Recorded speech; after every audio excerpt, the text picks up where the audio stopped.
मुख्यमंत्री नीतीश कुमार ने किया 15 साल का मुख्यमंत्री का कार्यकाल पूरा। सीएम के पैतृक गांव कल्याण में भी देखा गया जश्न का माहौल। जश्न में दीप जलाकर दिवाली जैसा मनाया गया जश्न। पूर्णिया में युवा आरजेडी के प्रदेश अध्यक्ष ने की प्रेस कॉन्फ्रेंस। नीतीश सरकार पर जमकर साधा निशाना, कहा प्रदेश में बढ़ रहा अपराध, आम आदमी नहीं सुरक्षित। द पीपल्स लीडर पुस्तक का विमोचन। सीएम सोरेन और विधानसभा अध्यक्ष ने किया विमोचन। सरयू राय की जीवनी पर आधारित है पुस्तक।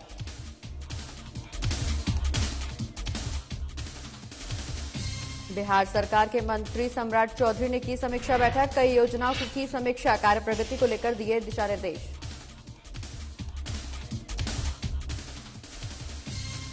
रांची में सामने आया जेपीएससी से जुड़ा विवाद। विवाद पर राज्यपाल ने लिया संज्ञान। अभ्यर्थियों के मांगों की ली जानकारी।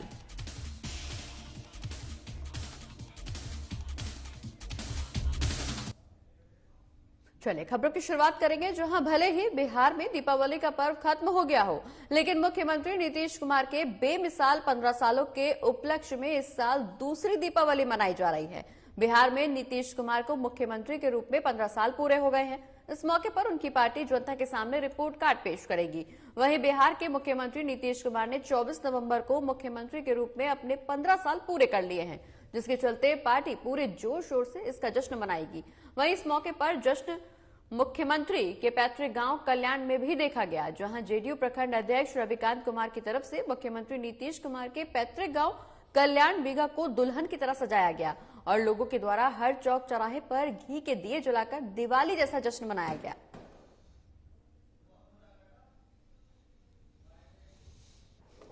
कि कल्याण बिहार के लाल और हरनौत के सुपुत्र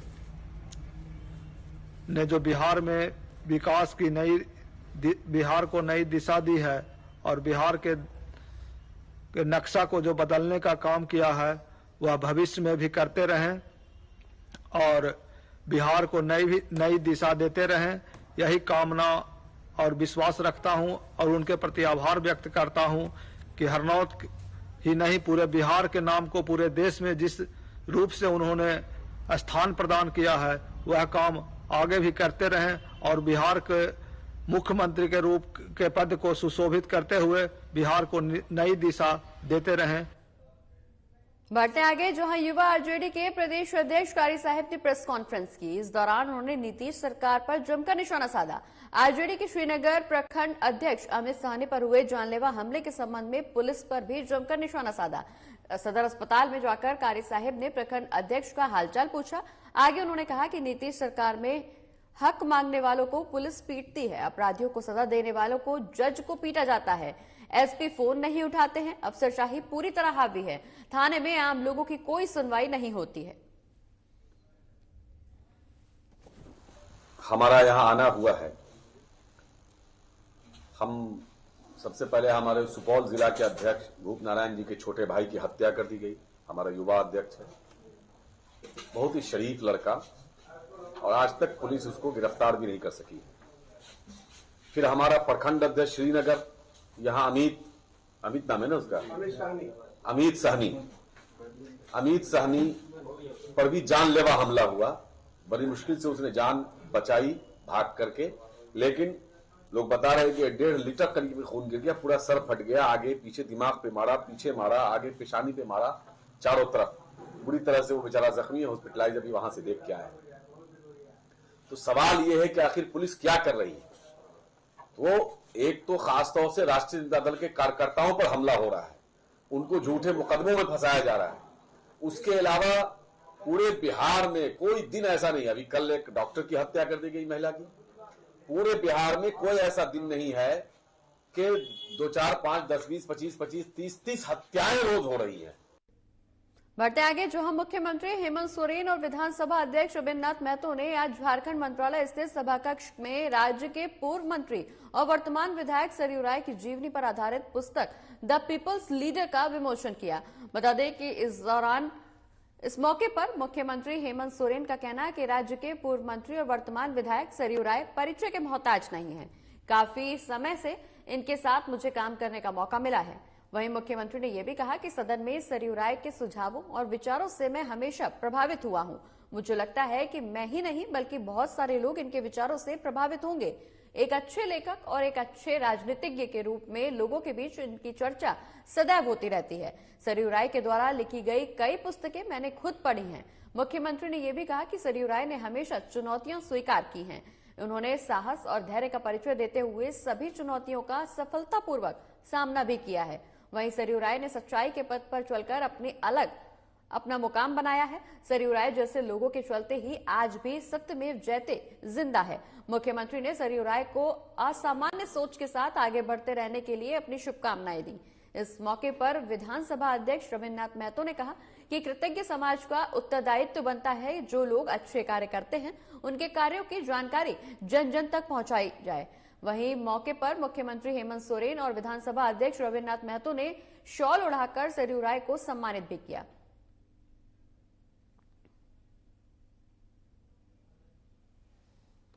स्वागत करता हूं, अभिनंदन करता हूं, जोहार करता हूं।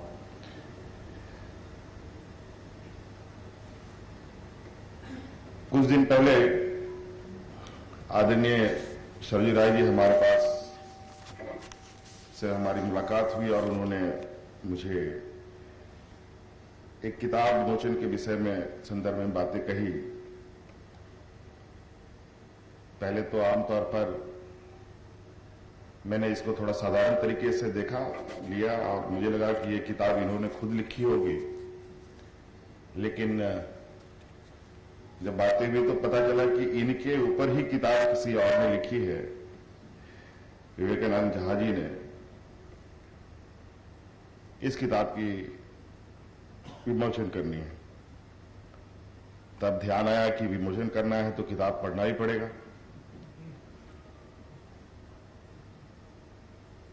पूरी तो नहीं, कुछ सरसरी निगाहों से चीजों को देखने का हमने प्रयास किया।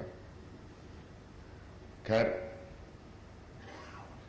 मुझे लगता है सरयू राय जी परिचय के मोहताज नहीं है और शायद यही वजह है कि आज इनके ऊपर अलग अलग जगहों से भी लोग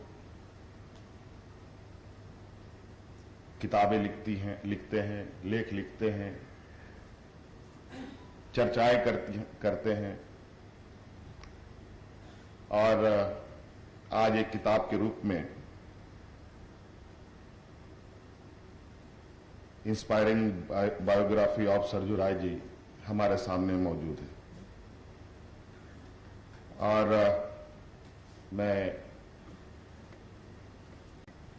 जो विवेकानंद झा जी ने अभी मंच से कहा है, बिल्कुल मैं उन बातों को नहीं दोहराना चाहूंगा, लेकिन ये जो भी सरयू राय जी के बारे में कहा गया, निश्चित रूप से हम लोग को तो काफी वक्त से साथ में काम करने का मौका मिल रहा है। और अब बात दरभंगा की करेंगे, जहां जिले के प्रभारी और पंचायत राज विभाग बिहार सरकार के मंत्री सम्राट चौधरी ने जिले की समीक्षा बैठक में हिस्सा लिया। बैठक लोहरिया सराय स्थित दरभंगा जिला कलेक्ट्रेट ऑफिस के बाबा साहेब डॉक्टर भीमराव अंबेडकर सभागार में आयोजित की गई। वहीं इस बैठक में सरकार द्वारा चलाए जा रहे विभिन्न योजनाओं की समीक्षा भी की गई। साथ ही इस बैठक में मंत्री ने कार्य प्रगति को लेकर कई दिशा निर्देश भी दिए। वहीं मीडिया से बातचीत करते हुए उन्होंने कहा कि बिहार सरकार नशा मुक्त बिहार बनाने के लिए दृढ़ संकल्पित है। देखिए, शराबबंदी एक ऐतिहासिक फैसला है बिहार सरकार और आदरणीय मुख्यमंत्री जी ने इतना बड़ा संकल्प लिया, इसमें कहीं दो मत नहीं है कि कोई सरकार हजारों हजार करोड़ रुपया अपना रेवेन्यू छोड़कर बिहार के जन कल्याण के लिए, बिहार को नशा मुक्त करने के लिए अभियान चलाया हो। और साथ जो श्लोक है कि गांधी जी के जो सामाजिक पाप के दूरी बनाने के लिए 7 सूत्री कार्यक्रम बनाए थे, उस पर भी काम करने का पूरी बिहार सरकार लगी है। और देश के प्रधानमंत्री जी ने तो दरभंगा जैसे शहर को विशेष तौर पर ध्यान देते हुए यहाँ एयरपोर्ट भी बनाने का काम किया। और आगे के दिनों में अब बिहार सरकार आदरणीय मुख्यमंत्री नीतीश कुमार के नेतृत्व में हम लोगों ने 200 से अधिक एकड़ जमीन भी बिहार यहाँ दरभंगा से देने का काम किया है। अब यहाँ एम्स का भी निर्माण का हम लोग कार्य को प्रगति दें। बढ़ते आगे, जहां जेपीएससी को लेकर जारी विवाद और अभ्यर्थियों के आंदोलन को लेकर राज्यपाल रमेश बैस ने बुधवार को आयोग के अध्यक्ष अमिताभ चौधरी और एसएसपी सुरेंद्र झा से जवाब मांगा है। बता दें कि जेपीएससी की सिविल सेवा 2021 की पीटी परीक्षा के रिजल्ट पर उठे विवाद और विधायक और अभ्यर्थियों पर हुए लाठीचार्ज को लेकर राज्यपाल ने अध्यक्ष से कारण पूछा है। साथ ही अभ्यर्थियों की मांग और उनके आंदोलन के बारे में जानकारी भी हासिल की है। राज्यपाल से मिलने के बाद आयोग के अध्यक्ष ने पत्रकारों को बताया कि अभ्यर्थियों द्वारा उठाई गई सभी आपत्तियों का जल्द ही जवाब दिया जाएगा।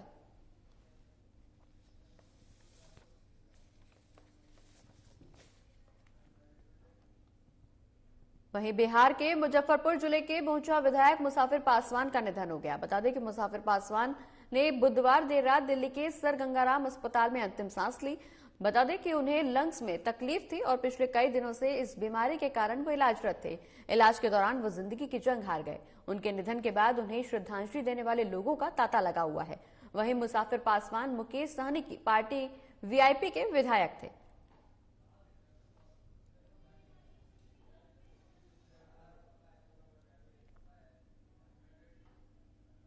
बढ़ते आगे, जहां Indian railway catering and tourism corporation limited ने तीर्थ यात्रा विशेष पर्यटक ट्रेन चलाने की योजना बनाई है।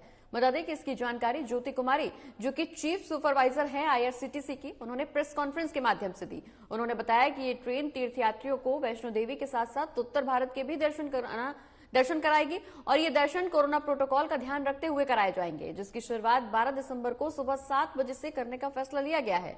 वहीं वैष्णो देवी के साथ साथ उत्तर भारत दर्शन 8 रात 9 दिन का रहेगा। 12 दिसंबर को ये ट्रेन रांची से शुरू होकर बोकारो, धनबाद, आसनसोल, चितरंजन, जामताड़ा, मधुपुर, जसीडीह, झाझा, किऊल, मोकामा, बख्तियारपुर, पटना, आरा, बक्सर, पंडित दीनदयाल उपाध्याय होते हुए वैष्णो देवी को जाएगी। वहीं यात्रियों की सुविधा को ध्यान में रखते हुए 24 घंटे के लिए हेल्पलाइन नंबर भी जारी किया गया है। बता दें कि यात्री www.irctctourism.com के माध्यम से अपनी यात्रा बुक करा सकते हैं। वहीं ये आयोजन रेल मंत्रालय के अधीन है। उत्तर भारत दर्शन हमारी आईआरसीटीसी द्वारा करवाई जा रही है।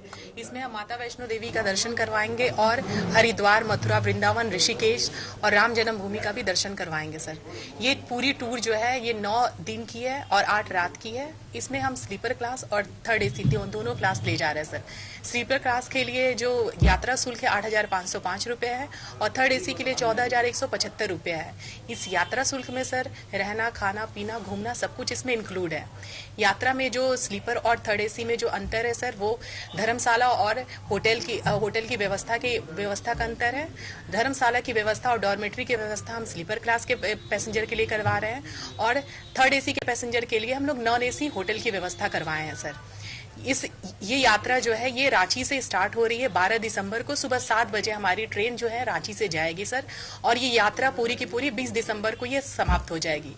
यात्रा का बोर्डिंग पॉइंट हमने मेनली झारखंड और ये झारखंड को और बिहार के जो कुछ इलाके हैं उनमें हम लोग बोर्डिंग पॉइंट बनाए हैं। और अब बात धनबाद की करेंगे, जहां एक बार फिर गैंग्स ऑफ वासेपुर एक्टिव हो गया है। जी हां, जमीन व्यवसायी नन्हे खान को दिन दहाड़े गोली मार दी गई। हत्या के बाद कातिल ने एक वीडियो वायरल करते हुए न सिर्फ हत्या की जिम्मेदारी ली, बल्कि पुलिस और कानून व्यवस्था को चुनौती देते हुए और भी हत्याएं करने का खुला ऐलान तक कर डाला। बता दें कि वीडियो वायरल होने के बाद एक तरफ जहां वासेपुर में दहशत है तो वहीं दूसरी तरफ पुलिस की भी किरकिरी हो रही है।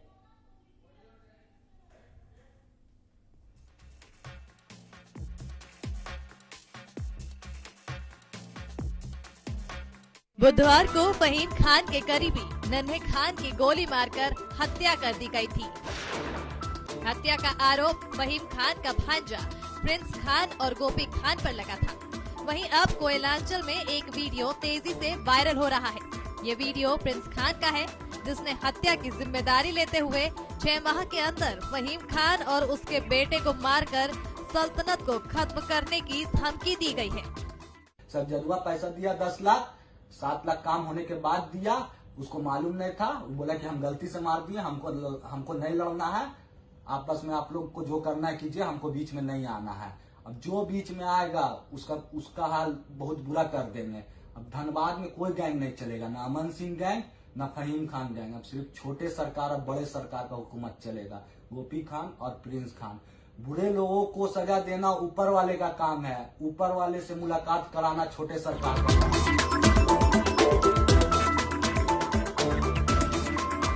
वायरल वीडियो में आरोपी प्रिंस खान का कहना है कि आपसी अदावत में कुछ महीने पहले लाला खान की हुई हत्या का बदला अब नन्हे खान को मार कर लिया गया है। वहीं दूसरी तरफ फहीम गुट का कहना है कि बेकसूर नन्हे को मारकर दुश्मनों ने अपनी बर्बादी का दावत दिया है। दोनों ही गुट आने वाले दिनों में बुरे अंजाम की धमकी दे रहा है।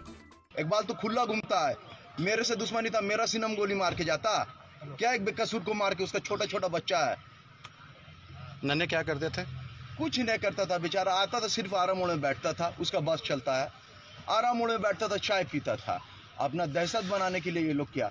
और पुलिस के पास पहले हम लोग भी कंप्लेन किए हैं, वो कहाँ बैठा, दुबई में बैठा कि कहाँ बैठ के एक प्लस वाला नंबर से जो इंटरनेशनल में लगता है ऐप डाउनलोड करके फोन किया है, फोन करता है कि इसको मार देंगे, उसको मार देंगे, इसको मार देंगे। दो गुटों के बीच छिड़े इस गैंगवार ने पुलिस की मुश्किलें बढ़ा दी है। एक तरफ जहां चुनौती शांति व्यवस्था कायम रखने की है, तो वहीं दूसरी तरफ इन गिरोहों का सफाया करना भी पुलिस के लिए नया सिरदर्द बन गया है।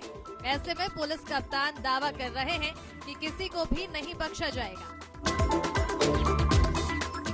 हम लोग लगातार छापामारी कर रहे हैं और अपराध कर्मी जितने भी हैं, कई लोगों को चिन्हित कर लिया गया है और जल्दी सभी को गिरफ्तार कर लिया जाएगा। छापामारी भी की गई है? हाँ, अलग अलग टीम बना करके छापामारी की जा रही है। देखिए, इस तरह का वीडियो कोई भी व्यक्ति कहीं भी वायरल कर सकता है, उससे कोई खास फर्क नहीं पड़ता, लेकिन जितने भी अपराध कर्मी हैं सभी हमारे नजर में हैं और एक एक व्यक्ति को हम लोग गिरफ्तार करेंगे।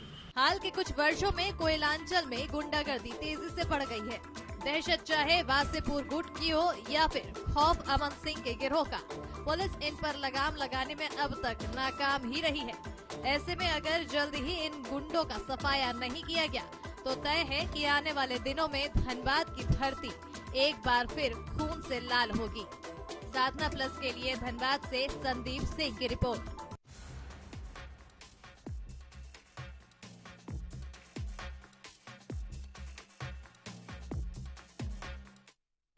और अब बात नालंदा की करेंगे, जहां सरकारी शिक्षक के बैंक लॉकर से 1 करोड़ कैश और सोने की ईंट बरामद की गई। खबर नालंदा जिले के थरथरी प्रखंड के मध्य विद्यालय भतहर के नियोजित शिक्षक नीरज कुमार शर्मा से जुड़ी है, जो अकूट संपत्ति के मालिक बताए जा रहे हैं, जिसका खुलासा आयकर विभाग के छापेमारी में हुआ। बता दें कि पटना के बहादुरपुर एसबीआई की शाखा में उनके नाम से लॉकर में 1 करोड़ कैश, 250 ग्राम वजन के सोने के 4 ईंट के अलावा अन्य कागजात भी पाए गए। इस संबंध में उन्होंने फिलहाल कोई भी दस्तावेज प्रस्तुत नहीं किए हैं। हालांकि उन्हें 1 महीने के अंदर इसके कागजात प्रस्तुत करने के लिए निर्देशित किया गया है। वहीं इस संबंध में शिक्षक नीरज कुमार शर्मा ने बताया कि ये सब संपत्ति मेरी नहीं है। इतनी रकम मिलने से इलाके में तरह तरह की चर्चाएं भी हो रही हैं।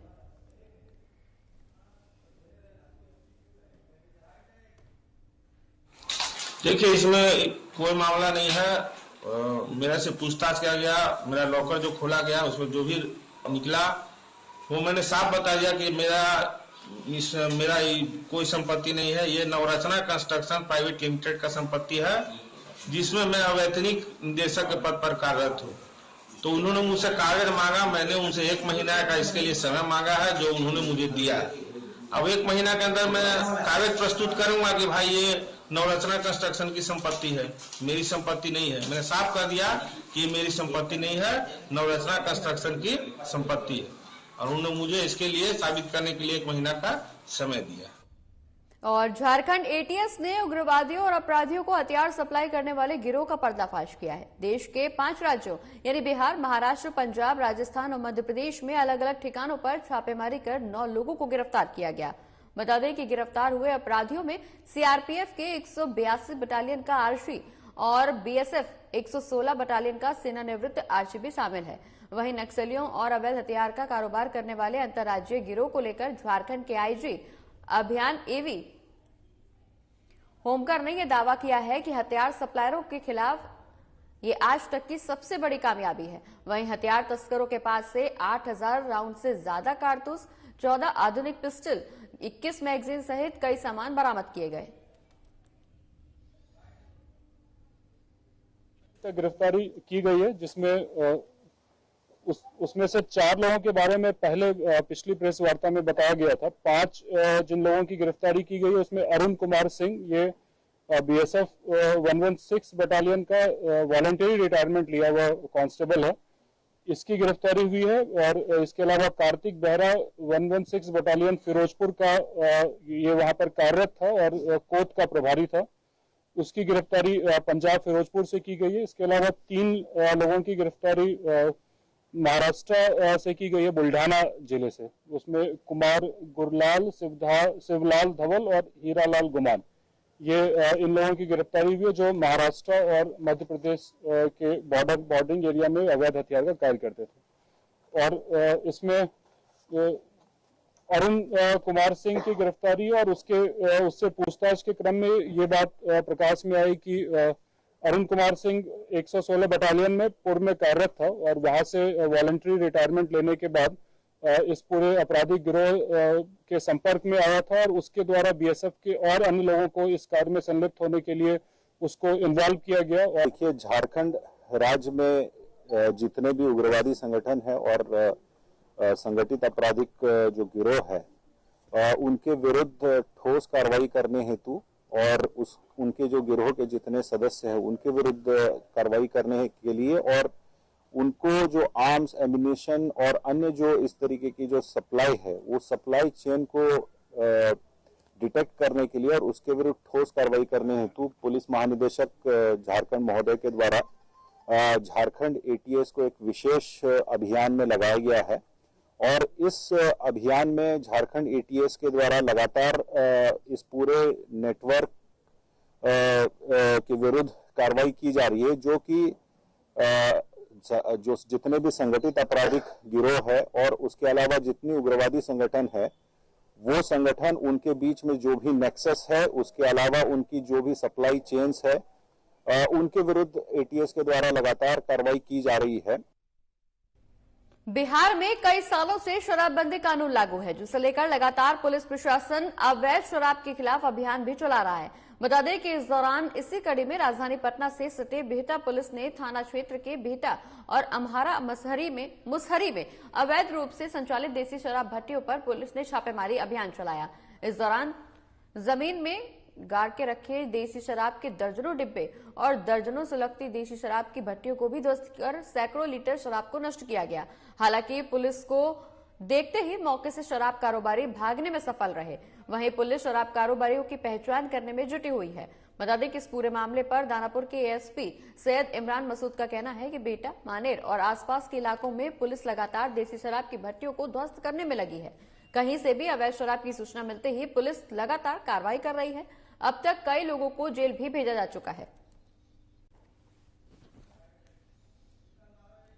हो रही है और अभी पिछले कुछ दिनों में बिहटा में, मनेर में, शाहपुर में, खगौल में, इन सब के जो मुशहरी हैं उसमें छापामारी करके हजारों की संख्या में लीटर में जो शराब है वो बरामद हुई है, विनष्ट हुई है और इसके अलावा कई लोग इसमें हम लोग जेल भेजे हैं। माफिया जो है वो गिरफ्तार नहीं हो पाते हैं, भट्टी टूट जाती है, फिर से भट्टी बना देते हैं। ये थोड़ा सा डिफिकल्ट एरिया पड़ जाता है, उसमें जाने में फोर्स ज्यादा चाहिए होती है। इसी क्रम में प्लानिंग के तहत हम लोग काम कर रहे हैं, जिसमें चिन्हित करके हम लोग इसमें अरेस्टिंग कर रहे हैं। करते हुए लगातार छापेमारी हो रही है और अभी पिछले कुछ दिनों में बिहटा में, मनेर में, शाहपुर में, खगौल में, इन सब के जो मुशहरी हैं उसमें छापामारी करके हजारों की संख्या में लीटर में जो शराब है वो बरामद हुई है, विनष्ट हुई है और इसके अलावा कई लोग इसमें हम लोग जेल भेजे हैं। माफिया जो है वो गिरफ्तार नहीं हो पाते हैं, भट्टी टूट जाती है, फिर से भट्टी बना देते हैं। ये थोड़ा सा डिफिकल्ट एरिया पड़ जाता है, उसमें जाने में फोर्स ज्यादा चाहिए होती है। इसी क्रम में प्लानिंग के तहत हम लोग काम कर रहे हैं, जिसमें चिन्हित करके हम लोग इसमें अरेस्टिंग कर रहे हैं। बढ़ते आगे, जहां मुंगेर युवा कांग्रेस कमेटी ने कार्यकारी जिला अध्यक्ष विकास सिंह की अध्यक्षता में बैठक का आयोजन किया। बता दें कि यह बैठक मुंगेर के धर्मशाला रोड जमालपुर स्थित कांग्रेसी कार्यालय में आयोजित की गई। वहीं बैठक में यह फैसला लिया गया कि कांग्रेस में युवाओं को फ्रंटलाइन में लाना है। शहरी क्षेत्र के हर वार्ड और ग्रामीण क्षेत्र के हर पंचायत में कम से कम 10 सक्रिय युवाओं को संगठन से जोड़ना है। संविधान दिवस के दिन यानी आज 26 नवंबर से ऑफलाइन सदस्यता अभियान की शुरुआत भी की गई है।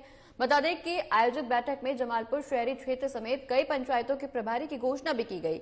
वहीं बैठक का संचालन जमालपुर शहर कांग्रेस कमेटी के अध्यक्ष साईं शंकर ने किया। इस संबंध में उन्होंने कहा कि राहुल गांधी के हाथों को मजबूत बनाने के लिए गांव, शहर, वार्ड, पंचायतों में हजारों की संख्या में युवाओं को संगठन से जोड़ने का काम किया जाएगा।